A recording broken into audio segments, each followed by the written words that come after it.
You're worried about your health, you're worried about your food, you're worried about your drink, you're worried about your safety, you're worried about security, you're worried about the enemy, you're worried about animals, you're worried about electricity, you're worried about water, you're worried about eco-cash, you're worried about everything else. Allah says we will test you. It's a worry, it's a concern. It's definitely a worry. In this country we are going through difficulty, but I want to let you know, it's not the only country. The most developed countries at this juncture are going through great challenges, huge challenges of a different nature. Subhanallah. Allah says we will test you with fear. What are you worried about? Someone asks you, what's your greatest fear? You have a long list of things to say. I'm worried about this, that. How long have you been worried for? I promise you the last 20, 30 years, right? Who carried you along? Allah. He carried you along. I promise you, you are in a better condition today than you were in the past, and we're still worried. Subhanallah. When we had nothing, we were worried.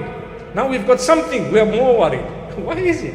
Because the reliance is now on what we have, no longer on Allah. That's where the problem is. You see what we're saying? Rely on Allah. Allah says, don't worry. You don't have the morsel, the next morsel, we will give it to you. But that test of Allah is supposed to be bringing you closer to Allah. He tells you in Surah Al-Baqarah. He didn't even say it later on in the Quran. Right at the beginning, Surah Al-Baqarah. He's saying we're going to test all of you, every one of you, with what? بِشَيْءٍ مِّنَ الْخَوْفِ, with a little bit of fear. You will be scared sometime. I explained to you all sorts of different types of fear.